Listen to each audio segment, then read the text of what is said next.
أعوذ بالله من الشيطان الرجيم. بسم الله الرحمن الرحيم. حرمت حرام کړی شوی دی علیکم پتاسو باندې امهاتکم میان دي تاسو او بناتکم اولون تاسو یعنی دې سره نکاح کول جایز نه دی واخواتکم او خويند تاسو وعماتکم او تروريان استاسو د پلار طرف نه چې کوم تروريان دي وخالاتکم او ماسیګان استاسو د مور د طرف نه چې کوم تروريان دي وبنات الاخ او ريري وبنات الاخت او خرزي وبنات الاخ او لونه ضرور وبنات الاخت او لونه د خور وامهاتکم او میان دي تاسو اللاتی اغه میان دي ارضانکم چې پي در کړی تاسو ته رضاعي مور واخواتکم او خويند تاسو من الرضاعت د وجه د پي ور کولنا رضاعي خويند وامهات نسائکم او میان دي د بیبيان تاسو وربائبکم او پر کټی تاسو اللاتی اغه فی حجورکم چې په پرورش تاسو کینی من نسائکم د زنانو تاسو نه اللاتی اغه زنانا دخلتم بهن چې یو زیشوی تاسو دا غوي سره فإن لم تكونوا دخلتم کچری نه یو زیشوی تاسو بهن د دې زنانو سره فلا جناح علیکم پس نشته نه څه ګناه علیکم پتا سو باندې وحلائل ابنائکم او بیبیانی د زامن استاسو الذين اغزامن من اصلابکم چې د شاګان استاسو ندي یعنی خپل حقیقي زوی داغه چې کوم بیبی دا هغه ته خلک انګور وای نو دام حرام لري سره نکاح کول حرام دي وان تجمعوا او جمع کول استاسو بین الاختین پمیز د دوو خويندو کې الا ما مگر اغا قد سلفا چې مخکې تیر شوی دي دو خويندې د یو سړي په نکاح کې په یو ټیم کې نشي راتلی ان الله یقینا الله پاک کان غفورا دې بخون کې رحیمن رحم کون کې والمحصنات او اغه زنانا چې بندي کړی شوی دي من النساء د زنانو نه په نکاح سره والمحصنات من النساء او ملوخ زنانا یعنی اغه زنانه چې هغه د بل چا په نکاح کې موجود دي او هغه ول طلاق وغیرہ نه ور کړي نو دغه زنانه سره نکاح کول حرام والمحصنات من النساء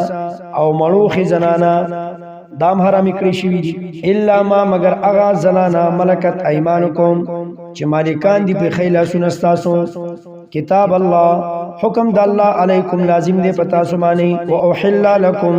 او حلال کړی شوی دي لكم تاسو لپاره ما اغا زنانا وراء ذالکم چې علاوه دي دغه زنانونا دا مخکې چې کوم زنانه ذکر شوي نو دې سره نکاح جائز نه ده دین علاوه چې کوم زنانه دي هغه سره نکاح شرعي جائز ده ان تبتغوا په سبب د دې چې لټوي تاسو دا زنانه به اموالکم په خپل مالونو سره یعنی مہر به ول ورکوي محسنینا په دې حال کې چې نکاح کون کی وي تاسو غیر مسافحینا نبی بدکاری کون کی یا محسنینا شی پاک دامن غیر مسافحین مکی گئی بدلمن فما پس اغزنانا استمتعتم چې فائدہ واخلی تاسو به په دې مہر سره منهن داغونا فآتوهن نور کوي اغویتا اجورهن مہرون داغي فریضه مقرر کړی شوی ولا جناح علیکم او نشتنی سے گناہ پتا سبانی فیما پاغ سکی ترازیتم چې رضا شي تاسو به باغی بانی من بعد الفریضه ورستو د مقررتیانا مہر مقرر شو لیکن بیا رستا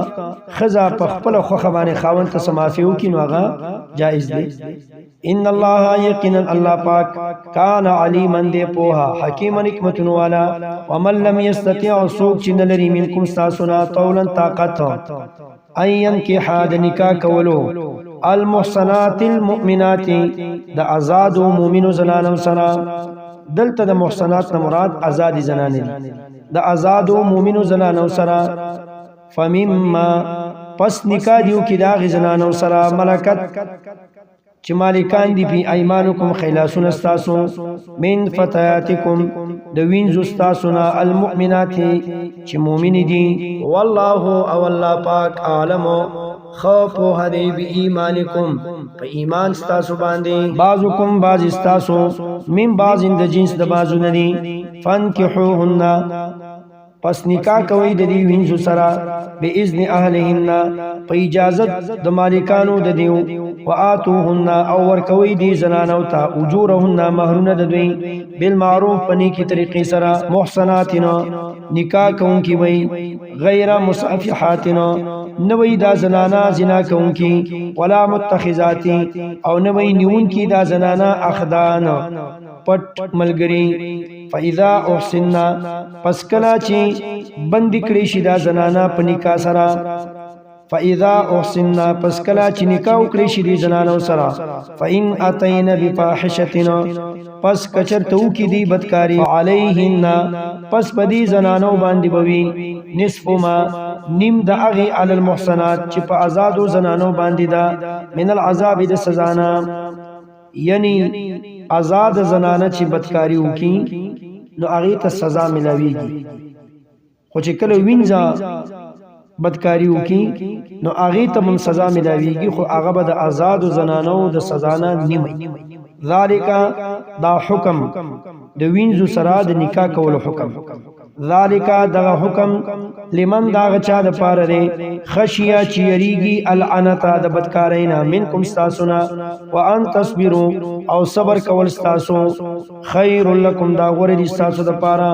والله او الله پاک غفور بخون کې دی رحیم رحم کون کې دی